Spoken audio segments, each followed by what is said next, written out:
So I wanted to share this with you because um, part of this Patreon is to share really a lot of the work and the things that I do. And many of the wisdom and lessons and things that I learn, and I really pride myself on this because I have not learned things from a book. And many of you that have maybe come to my events or have come to any of my the workshops that I host in my studio on Thursday evenings, I'm often making reference to this, that being a medium is something that I've been my whole life. It isn't really something that I've learned to do. It wasn't something that I was taught how to do. And it really has grown where I fully embrace it over all these years.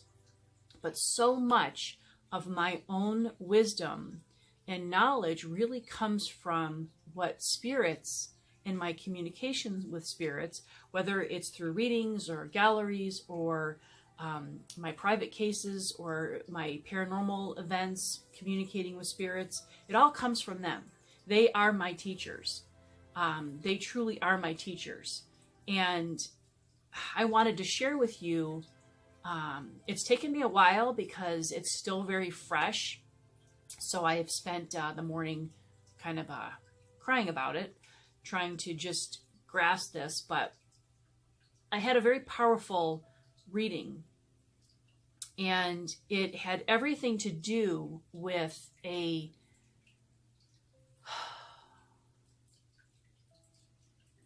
spirit of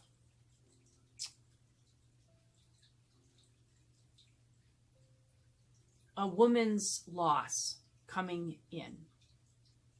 So this is a child that was not meant to be. Okay, and that is how, so let me kind of backtrack. A woman's loved one was coming in, and she was making reference to, we had gone through the reading, and she identified who the woman was that was coming through. But the woman made reference to, children, to a child that was not meant to be. And what I was hearing was whether it was through a miscarriage or was just a pregnancy that was not, about a child that was not meant to live in this life. And a lot of times when that comes through, I don't always know. Sometimes children come through where they will show that they're growing up on the other side. And sometimes it's hard to tell at what point that child went into spirit. Okay, so she had told me that she had lost twins. And in the process of our reading, this it was interesting. It was very interesting. So this spirit was trying to explain. So this woman lost 2 sets of twins. She lost a set of twins, and then in her pregnancy, and then she actually delivered twins, and they didn't survive. And what was very interesting about this is that this soul talking to me, first of all, showed me, a baby. And I was confused at first because I was trying to understand, had they been born, had they not been born, and why is there one? And she's saying that there are 2. And anyway, this soul was saying how they were twins and shared the same soul. But this one soul wanted to separate, kept trying to be born separately.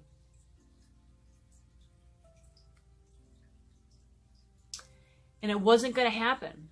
It was kind of like, I don't want to be born with my brother or sister. I want to be born on my own.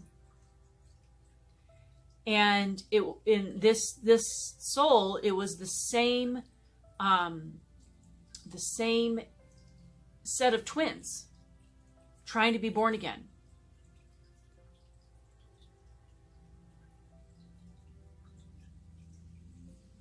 That is interesting to me.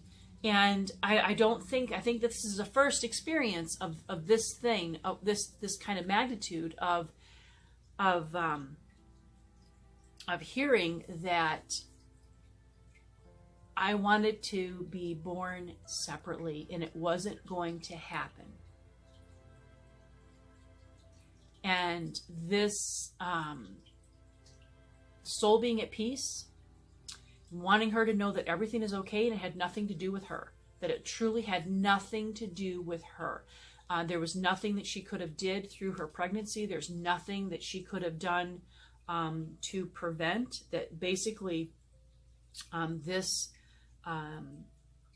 soul decided, okay, it's not going to work, and checked out. Not going to be born. Not going to live. So it makes you really think of a couple things. One, it makes you understand and appreciate that you are a soulful person that's living a physical human experience. And there is insight and wisdom to some particulars of coming into this life that your soul has. I mean, some people will say your soul has a mission, your soul has a purpose, and everybody has a definition of what karma and everything you have to do. And some of it can just simply be question marks that we're never going to know, that we never will know. We're never intended to know, because I don't think that we're always intended to know our development coming in. Some past life information I don't think that we're intended to know, because then it offsets living this life. If we're meant to know it, we will know it. If we're really meant to know it, we will seek it. But in some ways, we may not be, because it may alter how we're truly living. Maybe we're not supposed to know.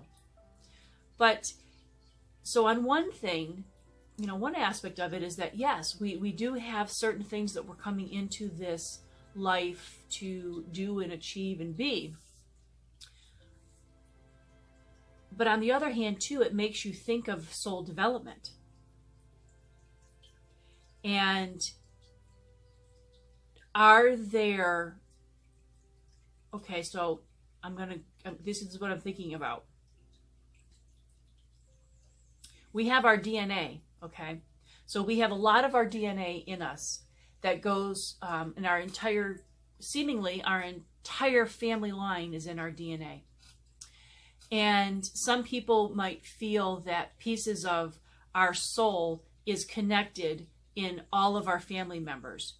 Truthfully, if you are a parent, if you have a child, I mean, I can look at it and say, oh my God, piece of my obviously my DNA is in my son Garrett and my daughter Nicole, and it walks with me, and my DNA is also in my family, my siblings and everybody that shares genetics with me. And I look at my children and think, oh my God, there's a piece of my soul that's in them. And the feeling when you're soulfully connected to people, that there are people that you feel has nothing to do with liking them. It has nothing to do with that you get along. You just truly feel that you've shared something with them beyond this world right now. They've come into your life and you've shared something with them. Okay, well, when in part of my paranormal work, Angie does research, and she is licensed and has a degree through Boston University, and she's a genealogist and historian. And I'm probably going to get this wrong, but one of the interesting things that she taught me is that there is a certain point in which, so for instance, my daughter Nicole, at some particular point in genetics, in her own personal DNA, that her father's line will drop off and won't exist in her DNA.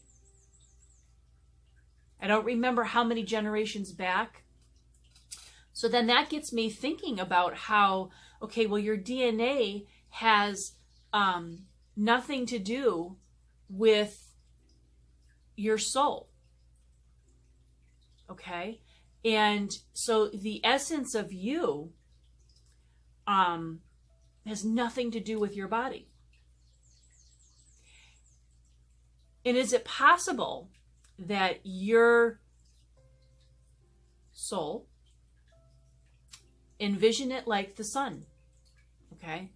The sun is shining bright in the sky. It's one big mass of energy radiating everywhere. And the rays all come out farther and farther and farther away.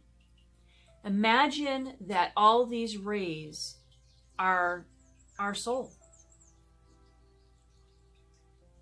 Is all these individual, imagine it, people, farther and farther away from the main, but all from the same source. So is it possible that your soul is fragmented in pieces, bits and pieces everywhere? Think about how much the sun shines in everything. Everything is touched by the sun to some degree, some more intense than others, and is part of the journey slowly migrating back up, slowly gathering. So if you're this beam of ray that comes down and it fragments off, okay, and slowly making peace and coming back in and going higher up. So that's, for whatever reason, this reading triggered a lot of this ponderings in me, and really triggered when this little soul said it was trying to separate and come in on its own. I thought, wow, that is very profound. So, something to think about.